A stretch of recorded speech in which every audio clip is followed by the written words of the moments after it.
Hi! So I have a lot of friends asking me about keto and what it is and how to get started and what intermittent fasting is and how much of carbs and protein and fat to take in and yada yada yada. So I decided to just make a video and make more of the details of it, but in this first one I'll just talk about what keto is, what ketosis is, and the importance of intermittent fasting. Before I start talking about all of this, I just want to make a disclaimer that I'm obviously not a doctor, clearly. I get most of my information from Dr. Eric Berg, who does YouTubes on video, so you can check him out if you want to. I also researched a lot of things myself, and it just rely on watching other people's YouTube videos of it, so I suggest, like, if you are serious about doing it, and you're serious about like losing fat, not just weight, but losing like fat, to do more research than just watching my videos, because everyone's different, everyone's body is different, and I'm only telling you like what I've found out and what worked for me specifically and what worked for my body. And then also, if you do have any pre-existing conditions such as like high blood sugar, high blood pressure, like, you know, like your cholesterol is not where it should be, I suggest talking to a doctor before you start doing keto, because if you dive in, it will take a toll on you because your body's not used to it. Anyways, so keto. Keto is pretty much a lifestyle change when it comes to food. When you're doing keto, you're pretty much cutting out a lot of sugar and a lot of carbs, because that is what our energy source is fueled from. A good way to tell if someone has like an insulin problem is if they have a gut. So if you see anyone that has a belly, that means like they have high insulin, and keto helps with that. It's a high fat, low carb, moderate protein diet, and when I say high fat, I mean the healthy fat. So avocado has a lot of healthy fats, eggs, bacon, grass-fed beef that has a high fat content, nuts, almonds. There's a lot, and I could do a whole video about all of that. It would just take way too long if I tried to explain like all the foods that are good for you on keto. So I'm just covering the basics. Low carb, so meaning 20 grams or less of carbs a day of fat, protein. Carbs, it's in a day. So you only want a small sliver of that to be carbs. So that's 20 grams. 5% of your entire daily food intake should just be carbs, and then about 70 to 80, depending on like what you're comfortable with, is the fat content, and then the rest protein. Some people think that you lose muscle when you do keto, and it's not true. You're still getting your protein in, and then a lot of the fats that you're consuming has protein in it, so you're not losing any of your muscle mass if you're doing it correctly. Ketosis is when your body is in full-fledged like fat burning mode. So like, okay, I always think of like the Pac-Man. So pretend this is a little yellow dude, and these are like the circle things that it like eats, like the game. So normally your body is used to, pretend this is a sugar cell, pretend this is a glucose, carbs are sugar. This little guy is like your energy, like your body's like eating this stuff. So it's constantly eating like the carbs because that's where it gets its fuel source. Well, if you take that away, meaning you don't eat nearly as much carbs and sugars as you're taking in, then your body's like, well, what the hell? We're not getting like the energy source that we're used to. They go into like a fight or flight mode. Your body naturally goes into that. So they jump from using the small amount of carbs and sugar you're taking in, if you're taking in 20 grams or less even, if you're going into extreme ketosis, you want to take in less than 20 grams of carbs and sugar, then your body's like freaking out, and it's like, wait, like there's no more sugar to eat up. Oh, let's go to the fat cells. Your fat cells have a higher energy content than the sugar and carbs. So when all of that is gone, your body's natural reaction is, oh, let's go to the fat because it stores a lot of, it has a lot of energy that it stores. So that's when the fat burning takes place. And there are ways that you can track it. I use keto urine strips, pretty much just urine strips that test the level of ketosis that you're in. It's like this. I just got it off of Amazon, and there is a color code that tells you the level of ketosis. The darker the purple, the more ketosis that your body is in. The lighter the color, the less fat that you're burning, pretty much. So you can get those. You can also get like a blood like a finger pricker that tests your blood, and that is a more accurate read of the level of ketosis because it can give you the exact number. When you're doing keto, it's very important that you get a lot of sleep, because when you're sleeping, that's when your body kind of regenerates itself, and that's when you're going to burn the most fat. When I say get good sleep, I mean try to get good interrupted sleep. So with me having a toddler, sometimes it's hard for me to sleep throughout the entire night because he'll wake up, or I'll naturally wake up for whatever reason, and that will affect it a little bit. The intermittent fasting is very important in keto as well. You can't do one without the other. So if you do keto, you have to do intermittent fasting, or it's not really going to work for you, and vice versa.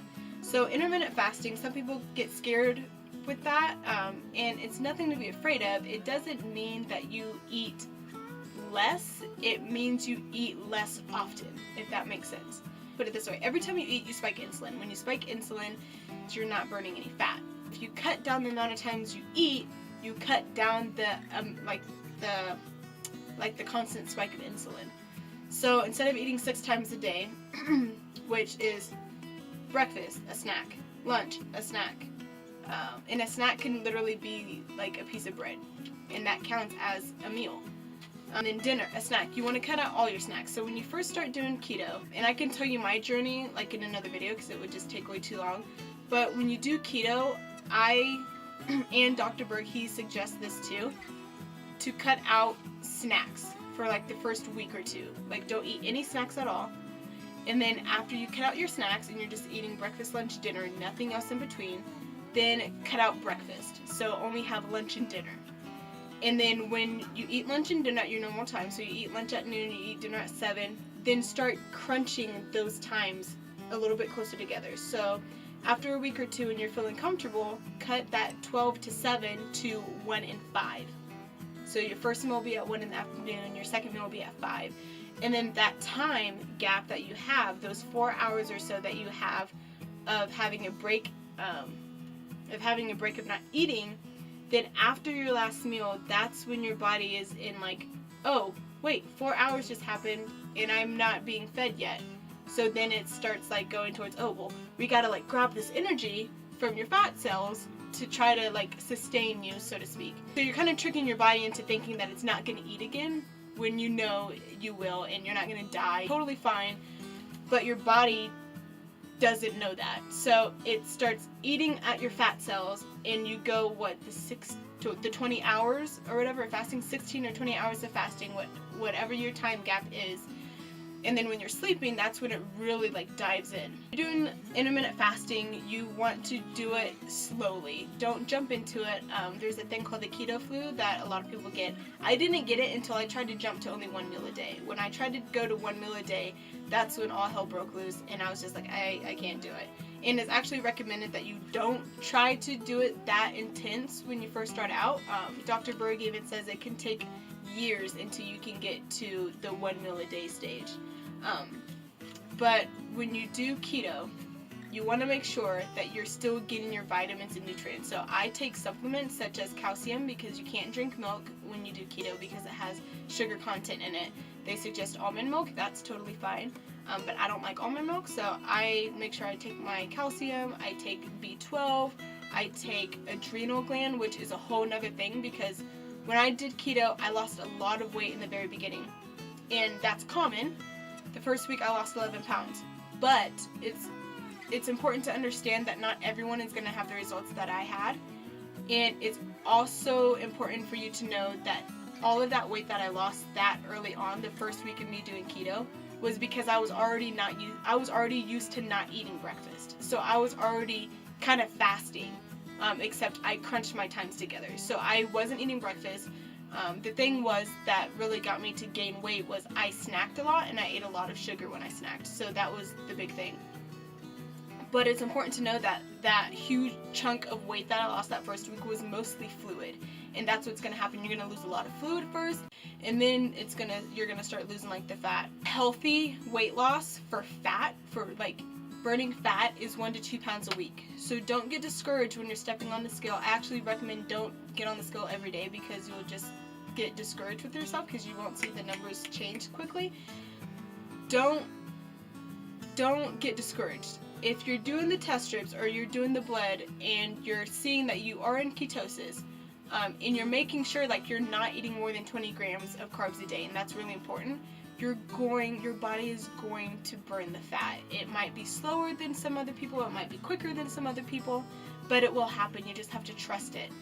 Back when we had to hunt for our food, like thousands of years ago, we were always in the ketosis state because we weren't consuming as many carbs. We didn't have the resources to consume as many carbs as we do today and sugars. So it's I can't stress enough, it's important to know that it's not going to come off as fast as some other people. It might take time, and that's fine. Like, you want it to be a gradual thing, because if you lose weight too quickly, then that could be unhealthy. But like I said, talk to your doctor before you do any of this. They could get you started on a meal plan. I personally didn't go to a doctor because, one, I don't have those health problems. I didn't, and I wanted to prevent having those health problems, and two, I'm stubborn as hell, so there's that too. There are a lot of benefits to keto. I wrote them down. It reduces your blood sugar, it can clear up acne, it helps with your memory, so you're more with it. Let's see, it helps with dementia, it lowers your chances of getting cancer, it decreases inflammation, digestive problems, bloating. It'll also, if you do keto right, it'll leave you less hungry. So you'll eat less, but you'll stay fuller throughout the day if you do it right. You want to make sure you eat a lot of spinach too, a lot of salads. I wouldn't really suggest romaine lettuce. That's a lot of restaurants provide that as a salad. There's nothing wrong with it. It just doesn't have as many like minerals and vitamins as spinach does. So I eat spinach when I make my own salads. It's really interesting, like the amount of sugar we take in as just human beings, and just having it in bulk 24/7, having access to it. The average person consumes 145 pounds of sugar a year. That's a lot of sugar. And I'm not just talking about the sugar in like the bag that you cook with. Like, there's sugar in bread, there's sugar in milk, there's sugar in a lot of fruits. About foods to eat.